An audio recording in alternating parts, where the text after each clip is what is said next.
নমস্কার বন্ধুরা, স্বস্তিনীর রান্নাঘরে আপনাদের সকলকে স্বাগত। আশা করছি আপনারা সকলেই সুস্থ আছেন।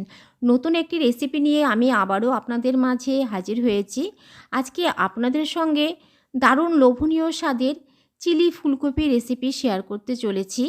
এই রেসিপিটি তৈরি করে আপনারা রুটি, লুচি, পরোটা, ফ্রায়েড রাইস সব কিছুর সাথে পরিবেশন করতে পারবেন। খেতে জাস্ট অসাধারণ হয় বন্ধুরা। তাই দেরি না করে চলুন তাহলে দেখে নেই কীভাবে তৈরি করছি আজকের এই রেসিপিটি। তো বন্ধুরা, আজকের এই চিলি ফুলকপি রেসিপি তৈরি করার জন্য আমি এখানে পরিমাণ মতো ফুলকপি একটু নুন জলে ভাপিয়ে নিয়েছি। আর এখানে একটি ক্যাপসিকাম কিউব করে কেটে নিয়েছি, একটি টমেটো কিউব করে কেটে নিয়েছি, এখানে আদা কুচি নিয়েছি, লঙ্কা চিড়ে নিয়েছি, আর এখানে টমেটো সস নিয়েছি, আর এখানে সয়া সস নিয়েছি। সব কিছু আপনারা আপনাদের পরিমাণ মতো নেবেন। এবারে আমি নুন জল দিয়ে ভাপিয়ে নেওয়া ফুলকপিগুলোকে অন্য একটি বোলের মধ্যে আমি ট্রান্সফার করে নিলাম। এরপর এর মধ্যে আমি 2 টেবিল চামচ এখানে কর্নফ্লাওয়ার দিয়ে দেব। তারপর এর মধ্যে দিয়ে দেব 2 টেবিল চামচ ময়দা। কর্নফ্লাওয়ার আর ময়দাটা দিয়ে দেওয়ার পর এর মধ্যে দিয়ে দেব স্বাদের জন্য লবণ, দিয়ে দেব চিনি, এরপর দিয়ে দিচ্ছি 1 চিমটি হলুদ, এরপর আমি দিয়ে দেব হাফ চামচ গরম মশলার গুঁড়ো,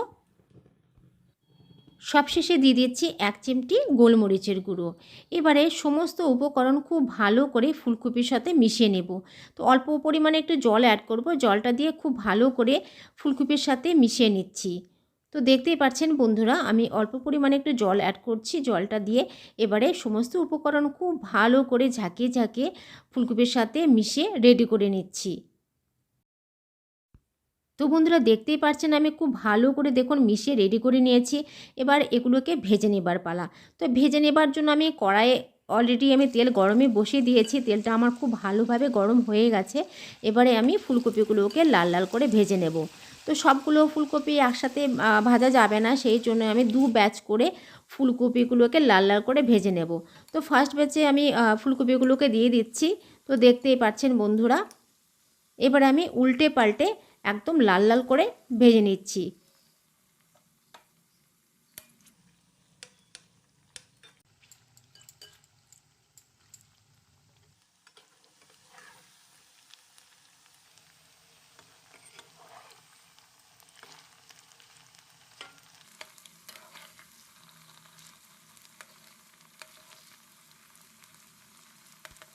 তো বন্ধুরা, দেখতেই পাচ্ছেন উল্টে পাল্টে এগুলোকে আমি লাল লাল করে ভেজে নিচ্ছি। আর কালারটা কিন্তু অনেকটা চেঞ্জ হয়ে গেছে, অর্থাৎ ফুলকপিগুলো আমার ভাজা হয়ে গেছে। এবারে আমি ফার্স্ট ব্যাচে ফুলকপিগুলোকে আমি নামিয়ে নিচ্ছি। বাকি ফুলকপিগুলোকেও ঠিক এইভাবে করে ভেজে আমি নামিয়ে নেব।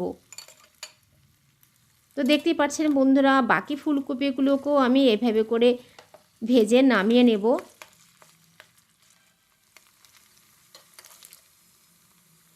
ফুলকপির ভাজার পর্ব আমার শেষ হলো। বাকি ফুলকপিগুলোকে এভাবে করে ভেজে নামিয়ে নিচ্ছি। এর মধ্যে আমি আর তেল অ্যাড করছি না, সেই তেলেই আমি লঙ্কা আর আদা কুচিটা দিয়ে দিচ্ছি। তো কয়েক সেকেন্ডের জন্য আমি একটু ভালো করে দেখুন ভেজে নিচ্ছি। তো কয়েক সেকেন্ড এভাবে করে ভেজে নেবার পর কিউব করে কেটে রাখা ক্যাপসিকামগুলো এর মধ্যে আমি দিয়ে দেব। ক্যাপসিকামগুলো দিয়ে দেওয়ার পর এর মধ্যে আমি অল্প একটু পরিমাণে একটু লবণটা দিয়ে দিলাম। আর লবণটা কিন্তু খুব সাবধানে লবণটা দিতে হবে, কারণ এর মধ্যে আমি সয়া সস, টমেটো সস এগুলো অ্যাড করব, সেই জন্য লবণের পরিমাণটা প্রথম থেকে একটু বুঝে শুনে দিতে হবে। তো যাই হোক, ক্যাপসিকামটা দিয়ে দেওয়ার পর আমি 1-2 মিনিট খুব ভালো করে দেখুন এভাবে করে ভেজে নিলাম। এর চাইতে আমি আর বেশি ভাজবো না। তো বন্ধুরা, দেখতেই পাচ্ছেন ক্যাপসিকামগুলোকে আমি ভেজে নিয়েছি। এবারে আমি কিউব করে কেটে রাখা টমেটোগুলো দিয়ে দিলাম। আর তারপরের মধ্যে দিয়ে দিচ্ছি 1 চিমটি হিং। বন্ধুরা, হিংটা কিন্তু স্কিপ করবে না। এই হিঙে কিন্তু এই ফুলকপির রেসিপিটা কিন্তু দ্বিগুণ বাড়িয়ে দেবে স্বাদে, সেই জন্যে হিংটা অবশ্যই দেবেন। আর যাই হোক, প্রথমে আমি ক্যাপসিকামগুলোকে একটু ভেজে নেবার পর কিউব করে কেটে রাখা টমেটোগুলো দিয়ে দিলাম। আর টমেটোগুলো দিয়ে দেওয়ার পরও কিন্তু খুব একটা বেশি ভাজবো না। টমেটোগুলো যাতে একটু গোটা গোটা থাকে সেইভাবে রেখেই কিন্তু রান্নাটা আমি করব। তো যাই হোক, একটু নেড়ে নেবার পর এখানে আমি গরম মশলার গুঁড়ো দিয়ে দিলাম। তারপর এর মধ্যে দিয়ে দিচ্ছি টমেটো সস, তো দেখতেই পাচ্ছেন বন্ধুরা, গরম মশলা গুঁড়ো দিয়ে দেওয়ার পর টমেটো সসটা আমি দিয়ে দিলাম। এরপরে দিয়ে দিচ্ছি সয়া সস। সয়া সসটা দিয়ে দেওয়ার পর আমি খুব ভালো করে মশলাটাকে একটু নেড়ে নিচ্ছি, যাতে ভালো করে কষিয়ে নিচ্ছি। তো দেখতেই পাচ্ছেন বন্ধুরা, খুব ভালো করে মশলাটাকে মিশিয়ে নিচ্ছি। দেখুন টমেটোগুলো কিন্তু একদম গোটা গোটা রয়ে গেছে। খুব ভালো করে আমি 1-2 মিনিট এভাবে করে কষিয়ে নিয়েছি। খুব ভালো করে কষিয়ে নেবার পর ভেজে রাখা ফুলকপিগুলো এর মধ্যে আমি দিয়ে দিচ্ছি। তো ভেজে রাখা ফুলকপিগুলো দিয়ে দেবার পরও আমি 1-2 মিনিট খুব ভালো করে মশলার সাথে মিশিয়ে নেব। রেসিপিটি আমার কিন্তু প্রায় আমার কমপ্লিটের দিকে। তো বন্ধুরা, কেমন লাগলো আমার আজকের রেসিপি অবশ্যই কিন্তু আমাকে কমেন্ট বক্সে জানাবেন। আপনারা ঠিক এইভাবে করে দেখবেন নিরামিষ চিলি ফুলকপি, খেতে জাস্ট অসাধারণ হয়। আপনারা একবার ট্রাই না করলে বুঝতে পারবেন না এই চিলি ফুলকপির রেসিপি খেতে কতটাই ভালো হয়। যাই হোক, খুব ভালো করে মশলাটাকে কষে নেবার পর ভেজে রাখা ফুলকপিগুলো দিয়ে একটু ভালো করে আবারও একটু কষে নিয়েছি। এরপর এর মধ্যে আমি 1/2 কাপ গরম জল অ্যাড করে দিলাম। 1/2 কাপ গরম জল অ্যাড করে দেবার পর খুব ভালো করে নেড়ে একটু ভালো করে ফুটতে দেব। আর এদিকে আমি গ্রেভিতে দেব বলে 1/2 চামচ কর্নফ্লাওয়ারের মধ্যে অল্প পরিমাণ একটু জল দিয়ে ব্যাটারটা রেডি করে নিচ্ছি। আপনারা যদি গ্রেভিটা একটু থকথকে ভাব রাখতে চান তবে আপনারা কর্নফ্লাওয়ারের পরিমাণটা একটু বাড়িয়ে দেবেন। তবে আমি গ্রেভিটা খুব একটা বেশি থকথকে রাখবো না। তো যাই হোক, আমি ব্যাটারটা রেডি করে এই গ্রেভিতে দিয়ে দিচ্ছি। তো বন্ধুরা, দেখতেই পাচ্ছেন কর্নফ্লাওয়ার গুলিয়ে এর মধ্যে দিয়ে দেওয়ার পর আমি 1-2 মিনিট একটু ফুটিয়ে নামিয়ে নেব, নাহলে কিন্তু আরও বেশি থকথকে ভাব চলে আসতে পারে। সেই জন্য ঠিক এই অবস্থায় আমি নামিয়ে নেব। তো দেখতেই পাচ্ছেন বন্ধুরা, আমার রেসিপিটি কমপ্লিট হয়ে গেছে।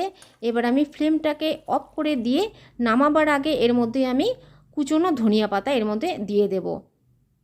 তো বন্ধুরা, কেমন লাগলো আমার আজকের রেসিপি অবশ্যই কমেন্ট বক্সে জানাবেন। যারা নতুন আমার চ্যানেলে ভিজিট করছেন অবশ্যই আমার চ্যানেলটিকে সাবস্ক্রাইব করে আমার পাশে থাকবেন। আর যারা ফেসবুক থেকে দেখছেন তারা অবশ্যই আমার পেজটিকে ফলো করে রাখবেন এই রকম নিত্য নতুন রেসিপি পেতে। তো বন্ধুরা, দেখতেই পাচ্ছেন আমি ফ্লেমটাকে অফ করে দেবার পর কুচনো ধনিয়া পাতাটা দিয়ে এবারে আমি নামিয়ে সার্ভ করে নেব। সবাই খুব ভালো থাকবেন, সুস্থ থাকবেন। আবার আসছি আমার পরবর্তী কোনো ভিডিও নিয়ে।